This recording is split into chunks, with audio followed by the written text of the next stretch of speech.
Division میں move order number 10۔ جناب chairman, آپ کی اجازت سے موو کرنے سے پہلے 1 منٹ میں صرف بزنس ایڈوائزری میں بھی یہ بات ہوئی کہ ہم نے ہاؤس کس طرح چلانا ہے۔ مجھے آج میں یہ بات ایک طرح سے مایوسی کے ساتھ کر رہا ہوں کہ ہماری جو پارلیمانی روایات ہیں وہ بڑی درخشندہ ہیں، اور ہم نے پارلیمان میں ہمیشہ ایک دوسرے کو تحمل سے سننے کا ہی دیکھا تھا، اور یہ روایت بڑی دیر سے قائم تھی۔ لیکن آج نہیں بلکہ کئی دفعہ یہ ہو چکا ہے کہ اپوزیشن جب بول رہی ہوتی ہے تو ٹریری بینچز کی طرف سے مکمل خاموشی ہوتی ہے، لیکن جب اس کے جواب کے لیے ٹریری بینچز سے ہمارے کولیگز، لیڈر آف ہاؤس یا منسٹرز کھڑے ہوتے ہیں، یا کوئی بھی ہمارا ممبر کھڑا ہو، تو جو رویہ اپنایا جاتا ہے میں سمجھتا ہوں کہ یہ قابل مذمت ہے اور یہ افسوسناک ہے۔ دس از ڈپریسنگ۔ اور مجھے آج بڑا ترس آ رہا تھا ان پہ کہ یہ اپنے لیڈر کے کرتوتوں پہ پردہ ڈالنے کے لیے اور اس کی چوری بچانے کے لیے انہیں کیا کیا کرنا پڑتا ہے۔ سب سے زیادہ تکلیف مجھے ہوئی جب لیڈر آف اپوزیشن نے اس وطن عزیز کی معاشی ترقی کی پروان کو گیدڑ سے تشبیہ دی۔ میری آپ سے گزارش ہوگی کہ اسے ایکسپنج کیا جائے، اور میں مبارکباد پیش کرتا ہوں اپنے وزیر اعظم میاں شہباز شریف صاحب کو کہ انہوں نے اپوزیشن کی زبانوں میں گیدڑ کی زبان ڈال دی ہے، اور یہ سارے مل کے او کر کے واپس گئے ہیں اپنی لابی میں۔ صرف کیونکہ ایک سب جوڈس میٹر ہے، اس پہ لیڈر آف اپوزیشن کو بات نہیں کرنی چاہیے تھی، شور مچا ہوا تھا۔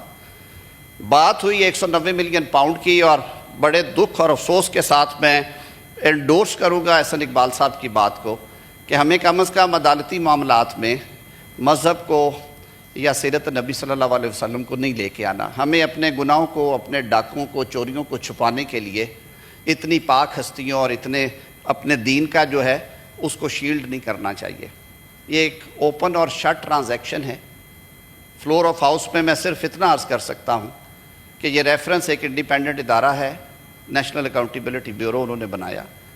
کیس صرف اتنا تھا کہ جو پیسہ وہاں پہ کانفسکیٹ ہوا وہ ایک انکوائری کے بعد ہوا، اور جو بات حسین نواز صاحب کی گئی ہے، یہ شکایت NCA نے on its own so motto نہیں لی۔ یہ اس وقت کے معاون خصوصی وزیر اعظم پاکستان شہزاد اکبر مرزا نے یہ درخواست دائر کی تھی، انکوائری شروع کرائی تھی حسین نواز کے خلاف، وہ رسیدیں دے کے باعزت بری ہو گئے اور اس گڑھے میں یہ خود گر پڑے۔ یہ کیس ہے سر، انہیں کلیئر کر دیا گیا جب یہ رقم ساری کیلکولیٹ کر کے انہوں نے کانفسکیٹ کر لی۔ نیشنل کرائم ایجنسی کے رول کے مطابق یہ اسٹیٹ بینک آف پاکستان کے ڈار صاحب اکاؤنٹ نمبر 1 میں آنی تھی۔ یہ 59 ارب روپیہ تھا اس وقت کی تقسیم کے مطابق، جو پاؤنڈ کا اور اس کا فرق تھا۔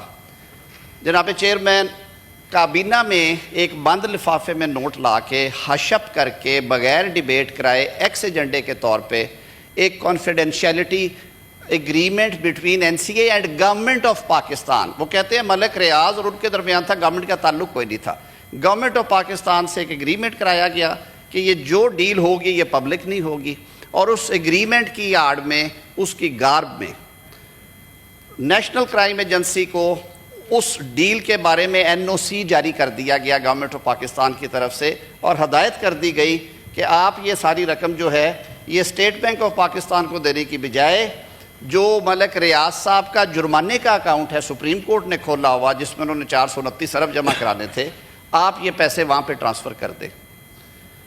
یہ چوری پکڑی گئی، اس کے باوجود یہ کہتے ہیں نا کہ ریاست کو نقصان کوئی نہیں پہنچا۔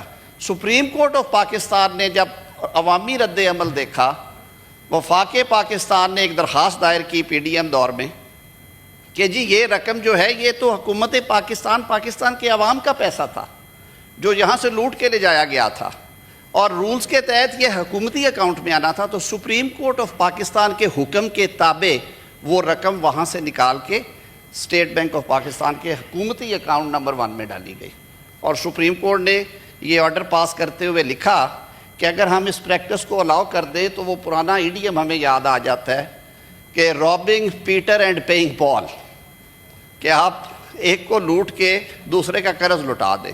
تو یہ اوپن اینڈ شٹ سی ایک ٹرانزیکشن ہے.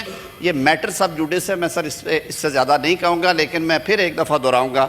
اور جو اعجاز چودھری صاحب کے بارے میں بات کی, انہوں نے پروٹیکشن آرڈر کے, آپ نے پروٹیکشن آرڈر جاری کیا, بالکل یہ اتھارٹیز کا فرض ہے کہ اس پروٹیکشن آرڈر پہ عمل ہونا چاہیے. لیکن پھر میں بڑے افسوس کے ساتھ, دکھی دل کے ساتھ یہ بات کرتا ہوں کہ جب نیشنل اسمبلی میں اس وقت کے رکن قومی اسمبلی رانا ثناء اللہ کے پروٹیکشن آرڈر جاری ہوتے تھے, اول تو جاری نہیں تھے ہوتے, اور اگر جاری ہوتے تھے تو انہیں جیل سے پروڈیوس نہیں کیا جاتا تھا. ہمارے احتجاج پہ یہ ڈیسک بجاتے تھے. جب خواجہ سعد رفیق کے پروٹیکشن آرڈر کی بے توقیری کی جاتی تھی نیشنل اسمبلی کے اسپیکر کی, تو ڈیسک بجائے جاتے تھے. میں یہ نہیں کہتا کہ جو ہوا ہے وہی ہونا چاہیے. جناب چیئرمین, میں اسے سمیٹتے ہوئے اتنا عرض کروں گا کہ ان کا یہ بات کہ پروٹیکشن آرڈر پہ عمل درآمد نہیں ہوا اس دفعہ, یہ صرف ایک انسیڈنٹ ہے, اور میں نے کئی واقعات کا حوالہ دیا, لیکن اس کے باوجود میں فلور آف دا ہاؤس پہ یہ کہہ رہا ہوں کہ ہم بالکل نہیں چاہتے کہ جو ہوا ہے وہی دہرایا جائے. نائب وزیر اعظم صاحب تشریف فرما ہیں. آپ سب کے علم میں ہے کہ ایک مذاکراتی کمیٹی اپوزیشن اور حکومتی بینچز کے درمیان, جس میں اتحادی جماعتوں کے تمام نمائندگان ہیں اور اپوزیشن کے 6 اراکین ہیں, ڈاکٹر صاحب 6 ہی ہیں, وہ عمل جاری تھا. پہلی میٹنگ میں 3 لوگ آئے اپوزیشن کی طرف سے, 3 نہیں آئے. انہیں کہا گیا کہ آپ ایک تو کورم پورا کریں, دوسرا اپنے جو مطالبات ہیں وہ ان رائٹنگ دے. دوسری میٹنگ میں بشمول وزیر اعلیٰ خیبر پختونخوا علی امین گنڈا پور کے 6 جو نامزد اراکین تھے, انہوں نے شرکت کی, گفتگو ہوئی. انہوں نے کہا کہ جی ہم مطالبات جو ہیں ہمارے یہ تقریباً اس قسم کے ہیں, لیکن ہم آپ کو لکھ کے دے دیں گے جو تاحال نہیں آئے. یہ کہا گیا کہ ہماری چیئرمین بانی پی ٹی آئی سے ملاقات کروا دی جائے. نائب وزیر اعظم نے وہ فیسیلیٹیٹ کیا, سنڈے والے دن وہ ملاقات بھی کروا دی گئی. اور اب جو مطالبہ سامنے آیا ہے, یہ ساری عمر کہتے رہے کہ این آر او مانگ رہے ہیں اور این آر او نہیں دیں گے.